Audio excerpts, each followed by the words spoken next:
Hello students, today we will study about collisions, the last topic of chapter 6. So what is collision? Collision का मतलब होता है एक ऐसा इवेंट जहाँ पर दो या दो से ज़्यादा कोलाइडिंग बॉडीज़ एक दूसरे पे फोर्स ले जाती हैं। फोर्स कैसे ले जाती है कि वेलोसिटी और मोमेंटम ऑफ वन बॉडी एक दूसरी बॉडी के वेलोसिटी और मोमेंटम को अफेक्ट करता है। अगर एक बॉडी की वेलोसिटी और मोमेंटम दूसरी बॉडी की वेलोसिटी और मोमेंटम को इफेक्ट करता है तो उस इवेंट को कहते हैं कॉलिजन।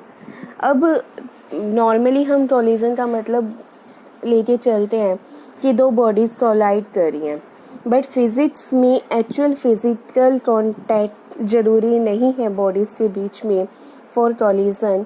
जैसे कि हम बात करें अल्फा पार्टिकल जब स्पीड करता है न्यूक्लियस की तरफ, तो न्यूक्लियस की इलेक्ट्रोस्टैटिक फोर्स ऑफ रिपल्शन के कारण वो डिफ्लेक्ट होता है। तो इस प्रोसेस को भी हम कॉलिजन ही बोलते हैं, बिकॉज अल्फा पार्टिकल की वेलोसिटी और मोमेंटम चेंज कर देता है। क्लियर? अब हर कॉलिजन में कंजर्वेशन ऑफ मोमेंटम होल्ड करता है, और कंजर्वेशन ऑफ मोमेंटम होल्ड करने का मतलब यही नहीं है कि इनिशियल मोमेंटम और फाइनल मोमेंटम सेम रहता है, बल्कि मोमेंटम कॉलिजन के हर स्टेज पर सेम रहता है। Momentum remains conserve throughout the collision. Collision की आप कोई भी स्टेज उठा लो, before collision, after collision, in between the collision, मतलब जब भी वो इंटरेक्शन कर रहा है, एट एवरी स्टेज मोमेंटम की वैल्यू सेम मिलेगी। Momentum remains conserve throughout the collision. Now on the basis of kinetic energy, collisions तो हम मेनली दो टाइप्स में क्लासीफाई करते हैं, elastic and in elastic, but बीच में हमें कई बार एक इंटरमीडिएट स्टेज भी मिलती है जिसको हम बोलते हैं पार्शली इन इलास्टिक या बोल दो पार्शली इलास्टिक।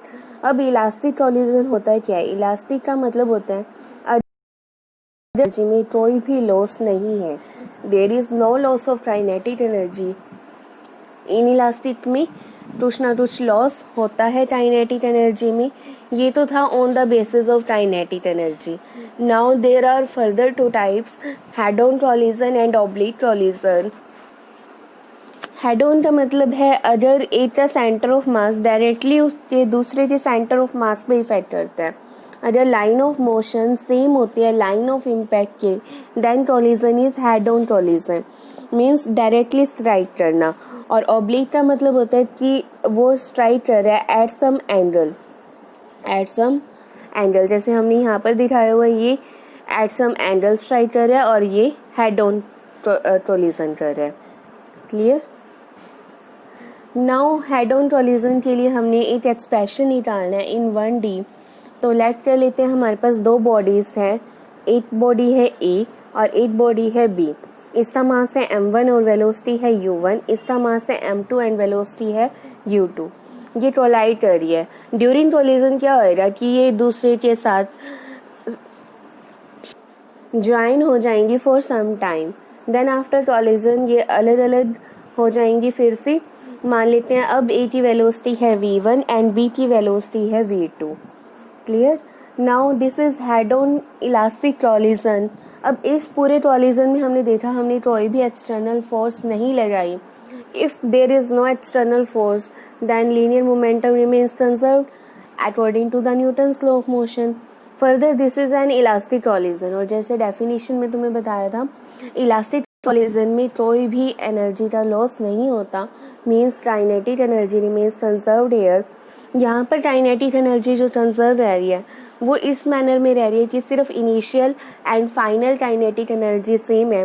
अगर आप कॉलिजन के बीच में कोई स्टेज लेते हो तो वहाँ पर काइनेटिक एनर्जी की वैल्यू डिफरेंट भी आ सकती है।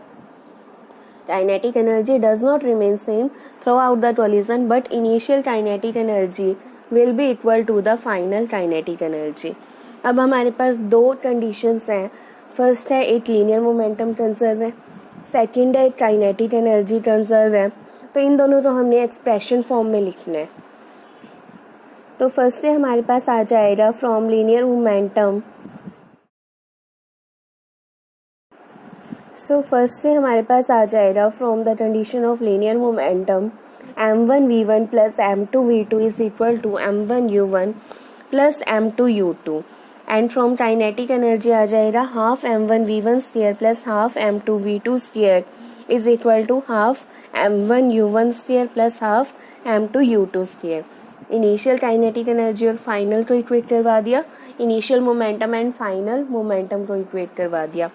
नाउ फ्रॉम फर्स्ट अगर हम m2 कॉमन निकालें तो हमारे पास क्या आ जाएगा, m2 ये था v2 माइनस में u2 एंड राइट साइड में m1 के साथ क्या आएगा u1 माइनस में v1। Clear. And from second क्या आ जाएगा, इसमें भी m1 कॉमन निकालो और m2, तो m2 के साथ में आएगा v2 square minus u2 square and m1 के साथ आ जाएगा u1 square minus v1 square.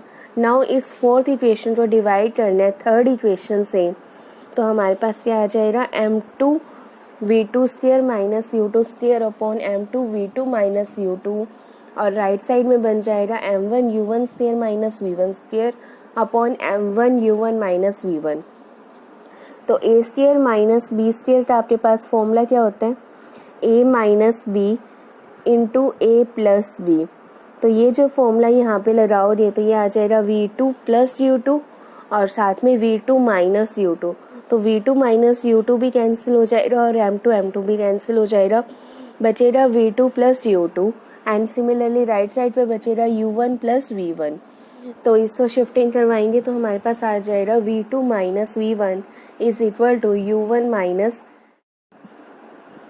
it means relative velocity of separation after collision is equal to the relative velocity of approach before collision। Clear. अब इस पे numerical कैसे आएगा, मान लो आपको दो बॉडीज दे देंगे, उनका मास दे देंगे और उनकी इनिशियल वेलोसिटी दे दी, तो आपको बताना होगा कि फाइनल वेलोसिटी क्या होगी। तो आप conservation of momentum and kinetic energy की इक्वेशन सॉल्व कर दोगे, या हो सकता है कि मासेस गिवन ना हो, सिंपल आपको दे दें कि बिफोर कॉलिजन उनकी अप्रोच दिस वन थी एंड आफ्टर कॉलिजन में से एक दे दी तो आपने दूसरी निकालनी है। तो इस टाइप से आप इक्वेशंस बनाकर जो भी पैरामीटर आपसे पूछा होगा वो आप बता सकते हो। नाउ एक टर्म आती है हमारे पास कोफिशिएंट ऑफ रेस्टिट्यूशन, या इसको हम बोलते हैं रीसाइलेंस, कोफिशिएंट ऑफ रीसाइलेंस। इसकी डेफिनेशन क्या होती है, कोफिशिएंट ऑफ रेस्टिट्यूशन में be defined as the relative velocity of separation after collision upon relative velocity of approach before collision. इसको डिनोट करते हैं हम स्मॉल ए से। Relative velocity of separation after collision means ये आ जाएगा v2 minus v1 and relative velocity of approach before collision means ये आ जाएगा आपके पास u1 minus u2।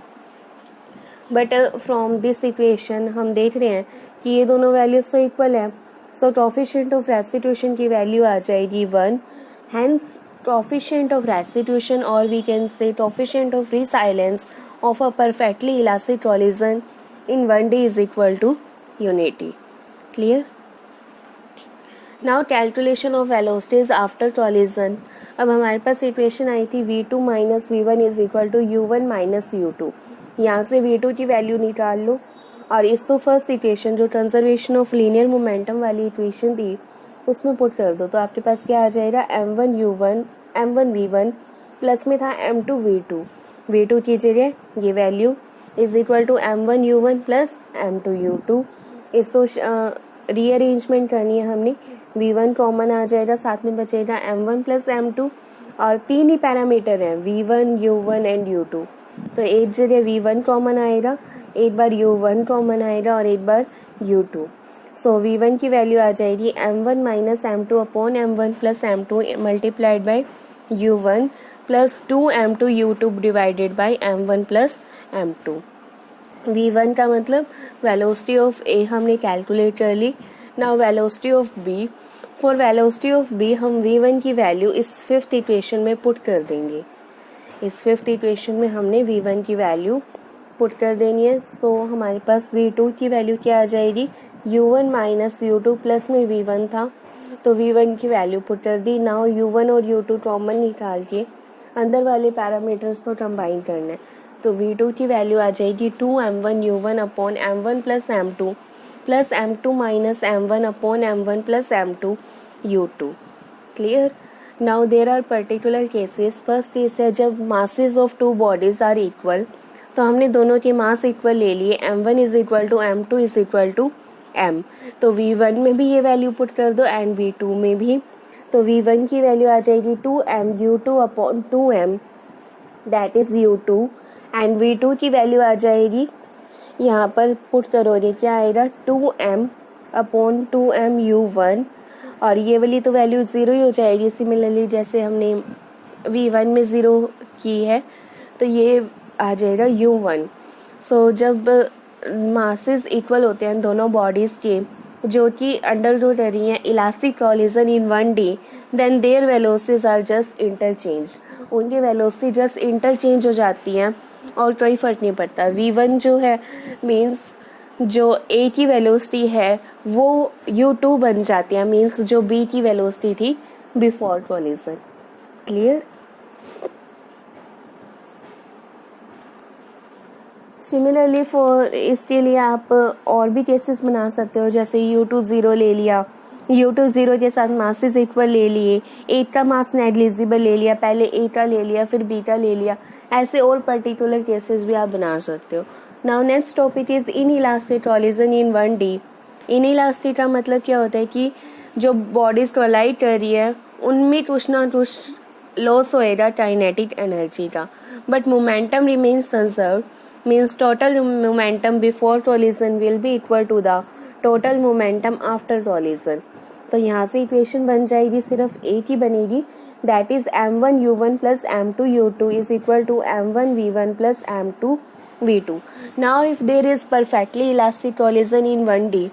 Perfectly elastic का मतलब क्या है कि बाद में जो दोनों बॉडीज हैं वो कंबाइन होती है सेम वेलोसिटी के साथ ट्रेवल करेंगी. तो before collision mass of a body था m1 एंड वेलोसिटी थी u1 और सेकंड बॉडी थी with mass m2 and velocity u2 is equal to हमने ज़ीरो लेट कर ली. तो ये आफ्टर कोलिजन बन जाएगी एक कंबाइंड सिस्टम m1 m2 जो कि मूव कर रहे हैं with velocity v. As linear momentum is conserved. So आपके पास इक्वेशन क्या बनेगी, m1 u1 plus m2 u2 is equal to m1 plus m2 multiplied by v. u2 zero है तो बन जाएगा m1 u1 is equal to m1 plus m2 into v. यहाँ से v की वैल्यू आ जाएगी m1 u1 upon m1 plus m2. Clear. Now as m1 upon m1 plus m2 is less than 1, क्योंकि नीचे दो मास इसका एडिशन है, ऊपर सिर्फ एक मास पड़ा है, तो दिस इज हम लेस देन 1, ये हमेशा ही 1 से लेस होएगा. So will be less than u1. Means हमेशा जो फाइनल वेलोसिटी आएगी वो जो इनिशियल बॉडी जो सिर्फ 8 वेलोसिटी के साथ ट्रैवल कर रही थी, सेकंड बॉडी तो हमने रेस्ट भी मानी थी, उससे भी कम आ रही है.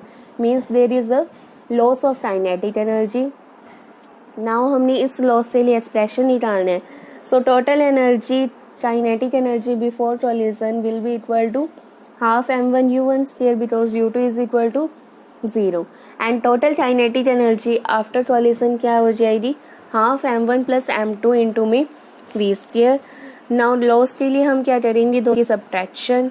सो e1 माइनस e2 करना है बिकॉज लॉस हो रहा है काइनेटिक एनर्जी का मतलब initial kinetic energy final kinetic energy से ज़्यादा होएगी. तो इन दोनों की सब्ट्रैक्शन करके आपके पास वैल्यू आ रही है m1 m2 u1 square upon 2m1 plus m2. This quantity is positive.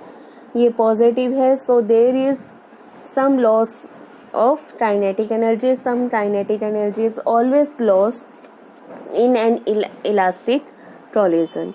Clear? Now elastic collision in 2D. 2D का मतलब क्या है कि सिर्फ एक स्ट्रेट लाइन के अलोन नहीं होएगा, कुछ एंगल पे होएगा. Means this is N oblique collision. तो हमने लेट कर लिया कि ए जो बॉडी है with mass m1 and velocity u1 strike कर रही है b के साथ जिसका मास है m2 एंड वेलोसिटी है u2. Now after collision A move कर रहा है at an angle theta with the horizontal and B move कर रहे हैं at an angle phi with the horizontal, और उनकी फाइनल वेलोसिटीज हैं v1 and v2. Now this is an elastic collision, so kinetic energy conserve रहेगी. So kinetic energy के conservation से हमारे पास एक्सप्रेशन बनेगा half m1 v1 square plus half m2 v2 square is equal to half m1 u1 square plus half m2 u2 square. Half half cancel हो जाएगा तो ये बन जाएगा m1 v1 square plus m2 v2 square is equal to m1 u1 square plus m2 u2 square. Now conservation of linear momentum जब हम along x axis लगाएंगे तो आ जाएगा m1 v1 plus cos theta plus m2 v2 cos phi. अब हमें इससे component लेने पड़ेंगे v के, हैंस मोमेंटम के. तो जो थीटा के साथ वाला एंगल कंपोनेंट होता है वो होता है cos और परपेंडिकुलर वाला होता है साइन. तो बन जाएगा m1 v1 cos theta plus m2 v2 cos phi is equal to m1 u1 plus m2 u2.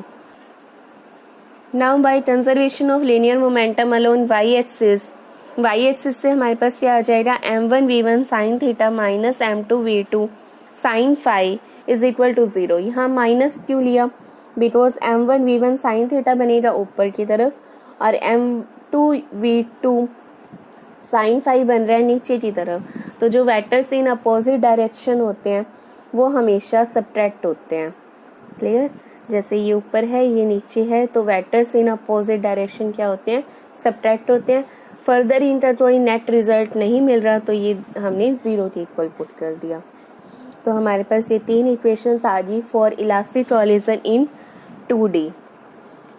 Now inelastic collision in 2D, inelastic का मतलब कंजर्वेशन ऑफ काइनेटिक एनर्जी हम apply नहीं कर सकते. तो यहाँ पे सिर्फ कंजर्वेशन ऑफ लीनियर मोमेंटम वाली इक्वेशंस बनेगी. जो 2 इक्वेशंस आई थी along x axis and along y axis, वो सेम इक्वेशंस आ जाएंगी.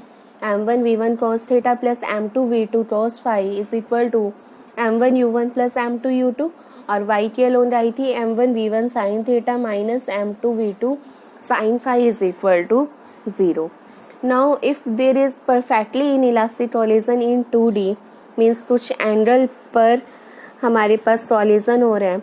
लेट कर लेते हैं m1 body with velocity u1 strike कर रही है m2 के साथ और जिसकी इनिशियल वेलोसिटी थी u2.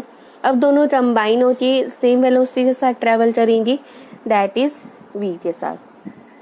तो अलोंग एक्स एक्सिस जब आप कंजर्वेशन ऑफ लीनियर मोमेंटम लगाओगे तो इसका कंपोनेंट लेना है. तो आ जाएगा m1 u1 cos theta plus m2 u2 is equal to m1 plus m2 v cos phi. इसका भी कंपोनेंट लेना है.